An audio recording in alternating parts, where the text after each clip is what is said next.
É interessante que, quando se fala na maior derrota do poderoso Napoleão Bonaparte, muitos já citam de imediato o terrível, o inominável, o indescritível Inverno Russo. Supõe-se que o maior inimigo desse pequeno grande francês tenha sido o frio.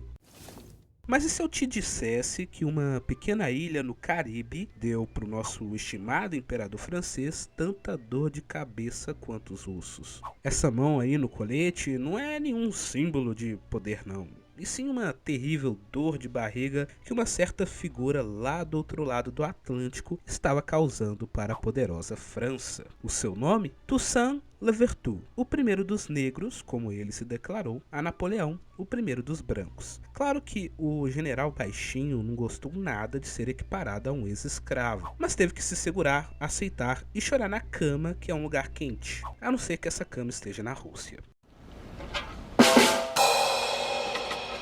Fruto da luta e resistência de ex-escravizados, a revolução que ocorreu nesse lugar foi possivelmente a mais importante das revoluções para a história do continente americano no século XIX, impactando todos os outros processos de independência pela América, principalmente o brasileiro. Porque se por um lado a Revolução Francesa nos ensinou que liberdade e igualdade são direitos universais, essa revolução nos lembrou que esses direitos não são tão universais assim. Claro, essa história rica de uma nação que teve o feito incrível de vencer as tropas de Napoleão, além das tropas espanholas e britânicas, contrasta com a imagem atual que temos de um país marcado pela miséria, desastres naturais e instabilidade política, que hoje é um dos países mais pobres da América. Ao longo de sua recente história, a violência política tem sido bastante recorrente, com poucos momentos de estabilidade política desde a sua independência. Sua cultura é marcada por uma mistura de influências francesas, espanholas, africanas e nativas. Influências essas que podem ser encontradas na própria língua, cujo idioma oficial é o francês e o crioulo. Vamos conhecer um lugar que já foi considerado como pérola das Antilhas e que hoje, infelizmente, é mais conhecido por seus flagelos. Mas afinal, que país é esse?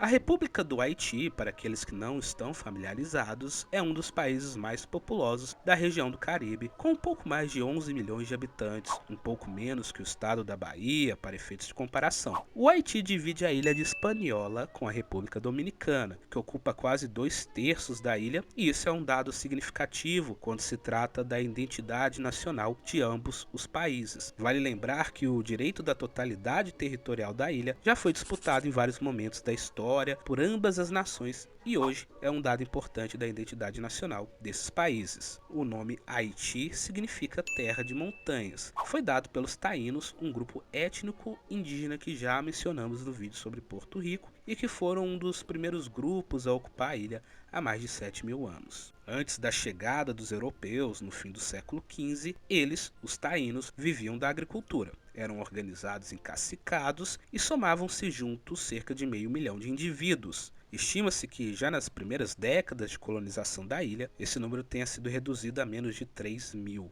E como se deu esse genocídio? Bem, ocorreu de maneira semelhante ao que aconteceu com as demais populações ameríndias durante a conquista e colonização do continente americano como um todo. Temos primeiro a questão das epidemias de doenças trazidas pelos colonizadores, como a peste bubônica, às quais esses povos nativos não possuíam imunidade. Ademais, na busca de riquezas minerais, especialmente metais preciosos, os espanhóis submeteram os autóctones da ilha de Hispaniola a maus tratos e desumanas condições de trabalho. E por fim, a imposição da cultura católica europeia desarticulou o modo de vida dos raros sobreviventes que acabaram sendo assimilados pela sociedade colonial, num claro processo de aculturação. Assim, ocorreram os primeiros contatos entre o velho e o novo mundo. Nada parecido com a ideia romantizada que temos do encontro pacífico e harmônico presente em pinturas como A Primeira Missa do Brasil, de Victor Meirelles, ou filmes como Pocahontas. Porém, todo esse processo de genocídio das populações indígenas da ilha resultou em um problema.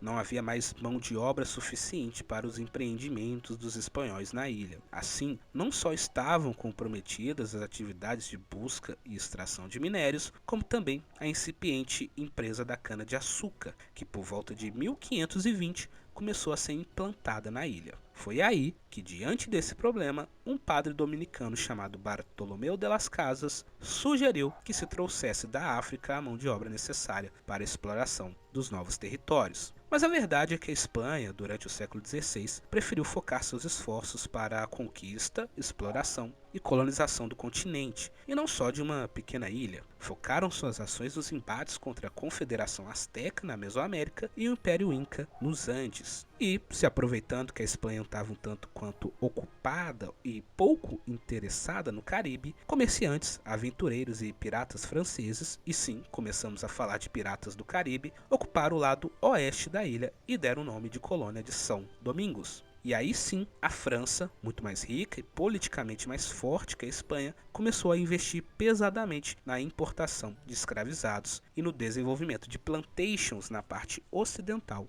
da ilha. Assim, a introdução da escravidão e o extraordinário e desumano acréscimo populacional na ilha, provocado pelo tráfico negreiro, foi nesse caso de responsabilidade dos colonos franceses. Tínhamos, portanto, uma parte da ilha colonizada por espanhóis e outra parte colonizada pelos franceses. A parte ocidental da ilha, dominada pelos franceses, seguia uma orientação diferente daquela mantida pelos espanhóis, que nas suas possessões criavam gado para abastecimento de outras colônias, ou seja, uma economia praticamente de subsistência. Já a parte francesa foi destinada à produção de valiosos artigos tropicais como café, algodão, indigo e especialmente o açúcar, ou seja, uma economia voltada para o mercado externo. De um lado, a parte oriental, controlada pela Espanha, possuía baixos índices demográficos, reflexo de uma economia baseada na pecuária bovina e venda de couro, que demandava um pequeno número de escravizados. Por outro lado, a parte ocidental francesa da ilha tinha população muito maior que no território espanhol, e devido à atividade açucareira, formou-se uma sociedade em que a população cativa representava cerca de 85% do total de habitantes, atingindo em 1785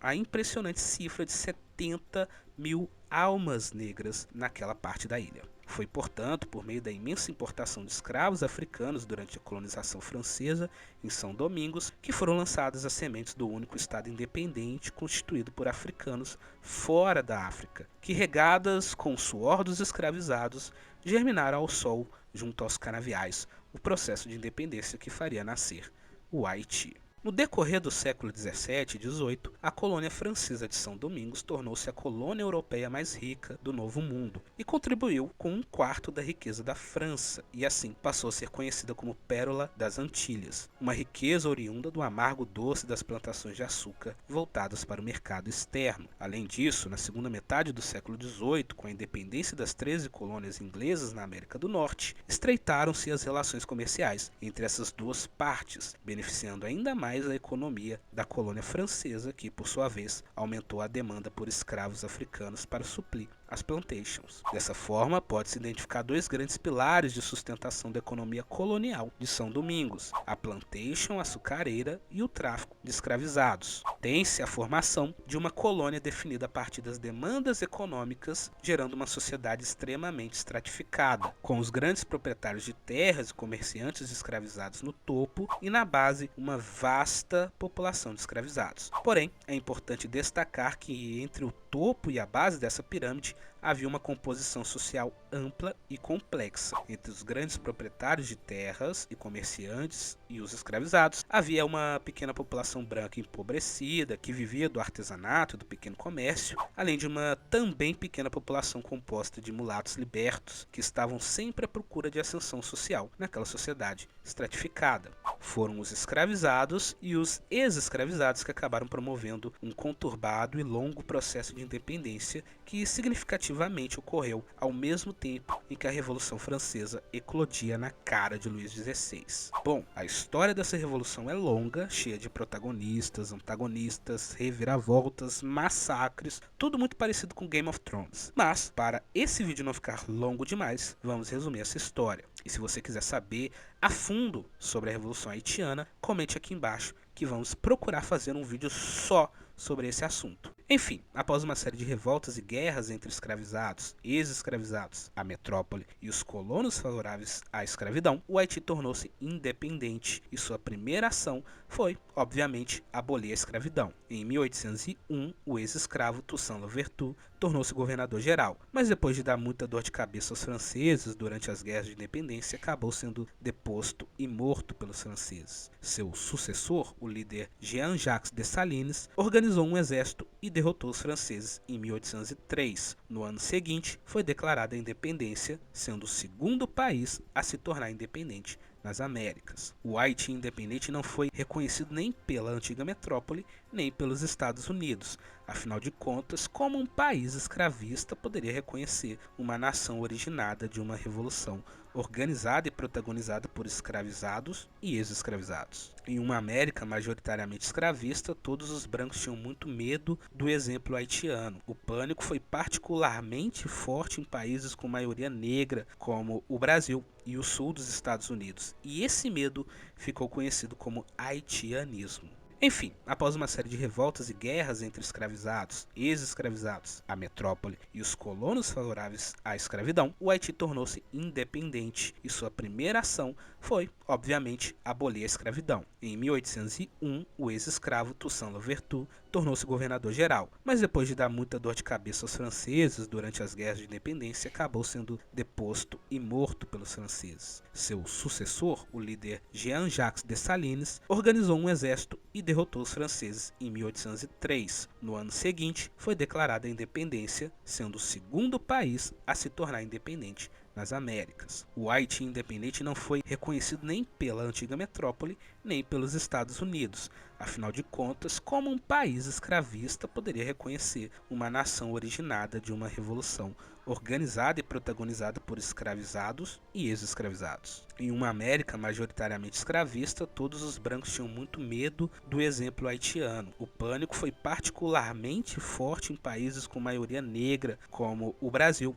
e o sul dos Estados Unidos, e esse medo ficou conhecido como haitianismo. Logo após a independência, em 1804, o país implantou o único modelo de Estado nacional que conhecia, o modelo francês, e Dessalines é coroado imperador, tal como Napoleão. Ele agiu rapidamente para estabelecer uma nação negra livre na grande ilha de Hispaniola. Durante seu governo, considerado despótico, a população branca francesa do Haiti fugiu em massa da nação-ilha para evitar a perseguição. Tendo crescido como escravo no Haiti, Dessalines detestava o uso da escravidão na ilha. Ele lutou fortemente para manter as plantações de açúcar do país produzindo sem o uso da escravidão. Dessalines possuía um ódio profundo e uma desconfiança dos colonos franceses brancos. Seu feito mais infame é considerado o massacre do Haiti em 1804, no qual ele ordenou a morte de grande parte dos brancos da ilha, com exceção dos poloneses, germânicos e os médicos. Esse massacre acaba tendo um importante significado, pois acabou sendo usado como justificativa para as ações posteriores da França sobre a ilha.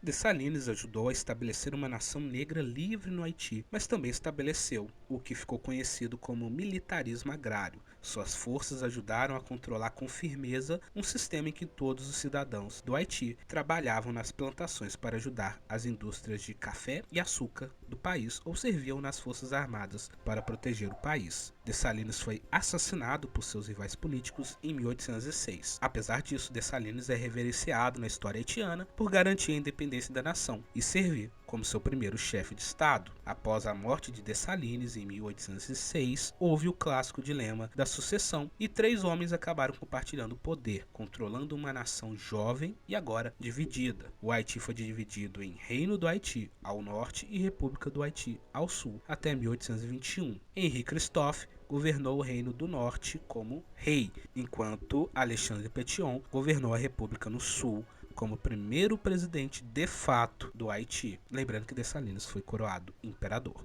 Os dois homens não poderiam ser mais diferentes. Christophe passou seus primeiros anos como escravo, depois trabalhou como pedreiro, marinheiro e até gerente de hotel depois de obter sua liberdade. Pétion, por outro lado, era pessoa de cor livre. Enquanto Christophe foi forçado a trabalhar como escravo e conquistar sua liberdade, Pétion nasceu no Haiti, filho de mãe negra e pai branco, rico. Mais tarde ele foi educado na Academia Militar de Paris, na França. Christophe e Pétion eram adversários políticos que tinham visões diferentes para o futuro do Haiti, muito disso por conta das diferentes trajetórias de vida que possuíam. É nesse período que temos a construção de La Citadelle, a Cidadela, pelo governo de Christophe, que é uma grande fortaleza no topo de uma montanha e é o único patrimônio histórico-cultural da humanidade da Unesco no Haiti. Essa fortaleza foi construída justamente para evitar uma possível nova invasão e intervenção no país, já que sua posição geográfica possibilita tanto atingir navios que estejam na região da Bahia, quanto deter uma invasão que venha da República Dominicana. Christophe governou o reino do Haiti de 1806 até suicidar-se em 1820. Pétion governou a República do Haiti de 1806 até sua morte por febre amarela em 1818. O general Jean-Pierre Boyer sucedeu Pétion em 1818 e reunificou o Haiti em 1820. Mais tarde, Boyer invade a recém-independente colônia de Santo Domingo, agora República Dominicana, com a ideia de unificar a ilha sob uma gestão e libertar os escravizados daquela parte da ilha. Entre 1821 e 1856, temos mais uma vez um cenário de guerra, ocupação, guerrilha e uma série de choques entre forças haitianas e forças dominicanas pelo controle total da ilha. O Haiti ocupou a República Dominicana até 1844 e entre 1844 e 1854 temos o que os dominicanos chamam de Guerra de Independência. Em 1825, a França estava passando por uma situação econômica um tanto quanto complicada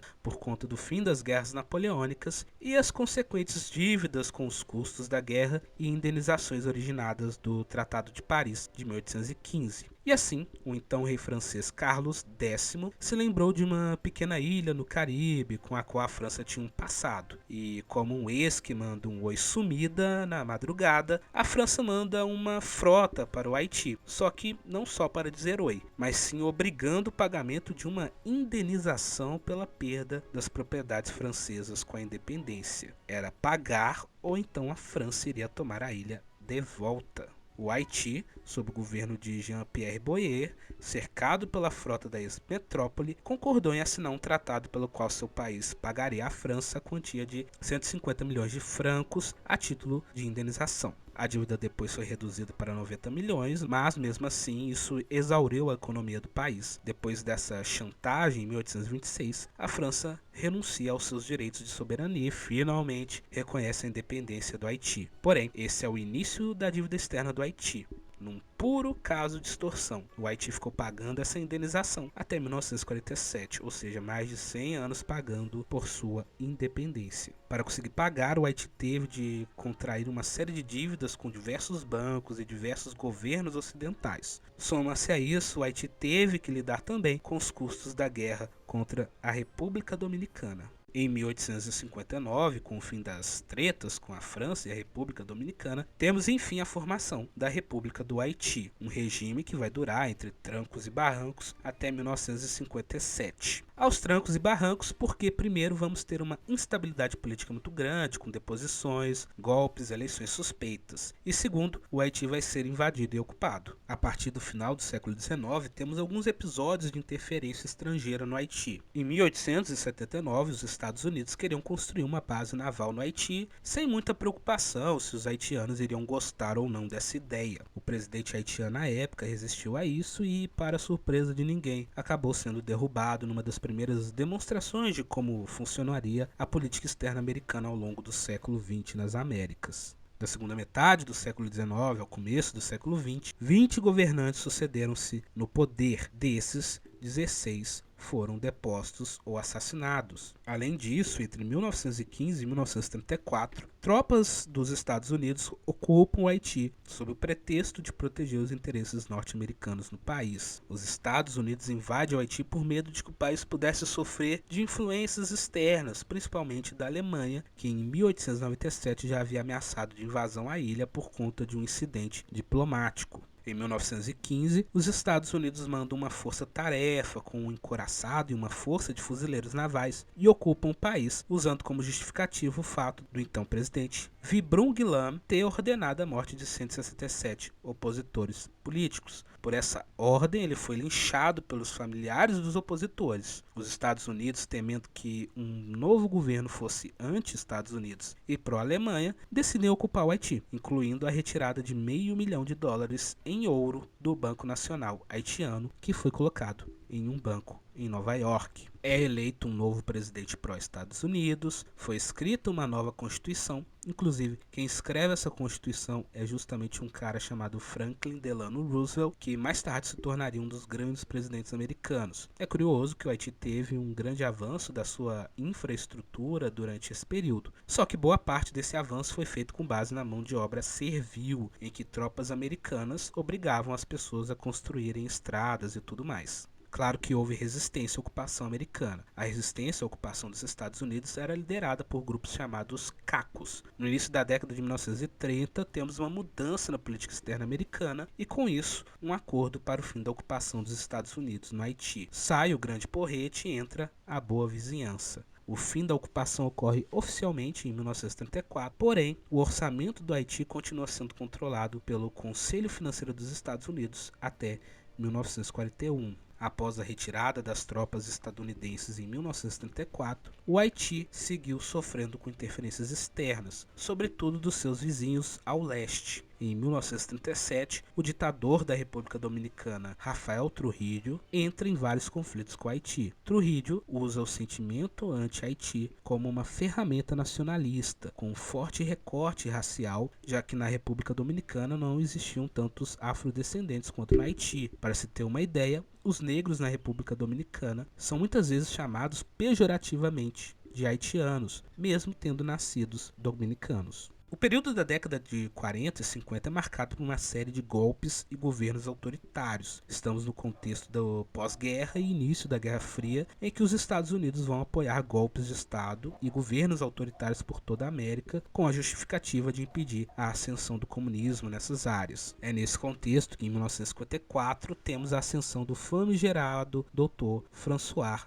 Duvalier, mais conhecido como Papa Doc. Duvalier foi eleito com apoio dos Estados Unidos em uma eleição que até hoje é vista como suspeita. E logo depois, em 1964, Duvalier se declara presidente vitalício em um autogolpe, ou seja, temos a instauração de uma ditadura no Haiti, tal como no Brasil. O Papa Doc instaurou uma feroz ditadura baseada no terror policial dos bichos-papões, sua guarda pessoal e na exploração do voodoo. Eram milícias leais a ele que perseguiam toda e qualquer dissidência, tendo como método, entre outras coisas, execuções públicas e exibições de cadáveres. Com relação ao voodoo, Duvalier criou um culto de personalidade ao líder muito baseado na crença de que era o Barão de Someday, um ioá do voodoo haitiano. Os Estados Unidos literalmente financiaram essa ditadura, uma vez que colocavam dinheiro no país, muito por conta da retórica anticomunista do governo de Papa Doc. Boa parte desse dinheiro era desviada para a família de Duvalier, afinal de contas, autoritarismo e corrupção andam sempre de mãos dadas. Mas, em 1971,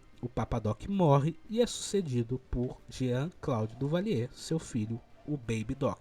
O Baby Doc vai governar até 1986 com políticas muito parecidas com a de seu pai, embora ele tenha procurado diminuir o tom da perseguição política para angariar algum apoio internacional e recuperar o turismo do país, que diminuiu bastante durante o governo de seu pai. Em 1983, o então Papa João Paulo II visitou o Haiti, realizou uma missa pública e, surpreendentemente, criticou publicamente o presidente. Infelizmente, para o Baby Doc, não é possível prender o Papa.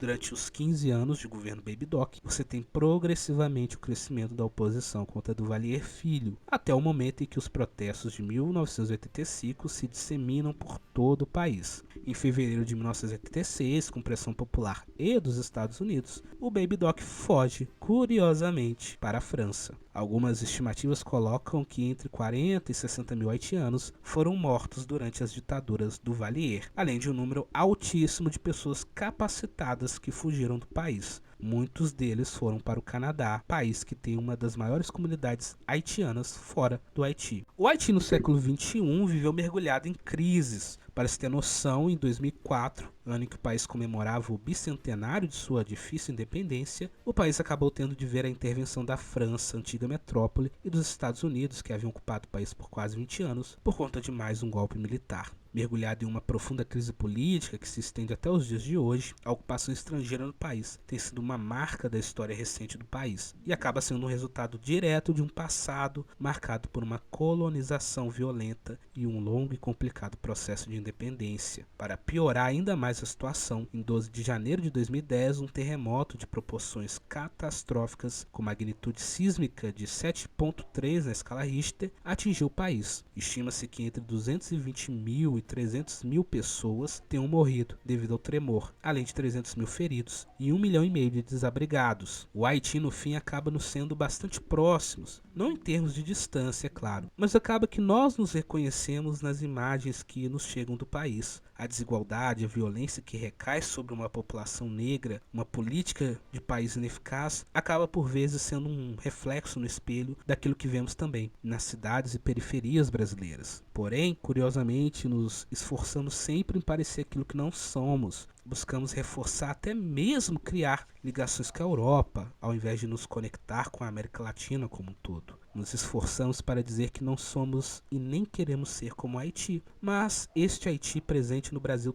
teima em aparecer e reaparecer. É essa relação dicotômica que o Brasil tem com a própria América Latina que é expressa na canção de Gilberto Gil e Caetano Veloso, ao dizer que o Haiti é aqui, o Haiti não é aqui. Pense no Haiti, reze pelo Haiti. É aqui, o Haiti não é aqui.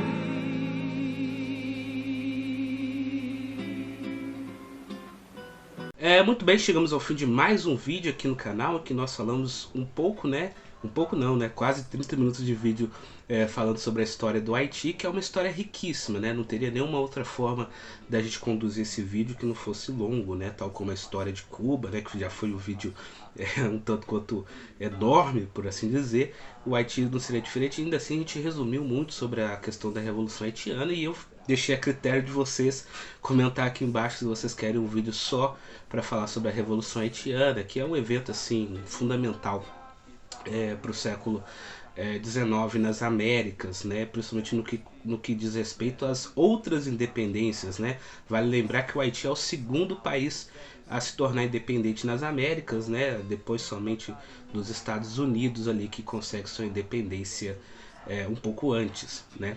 Mas se você gostou desse vídeo ou tem alguma dúvida, crítica, não deixe de comentar aqui embaixo, curtir e compartilhar em suas redes sociais, porque assim você vai estar ajudando o nosso projeto a crescer cada vez mais, né? Lembrando que a gente sempre deixa na descrição dos vídeos, né, algumas sugestões de leitura, de vídeos e até mesmo de podcasts, né, caso vocês queiram se aprofundar mais no tema discutido aqui nesse vídeo, né? Então, se você quiser saber um pouco mais sobre a República do Haiti, dá uma olhadinha aqui na nossa descrição. E é isso, espero que estejam todos bem, muito obrigado pela sua companhia aqui ao longo desse vídeo e até a próxima semana com mais um vídeo aqui no canal História Nossas Histórias.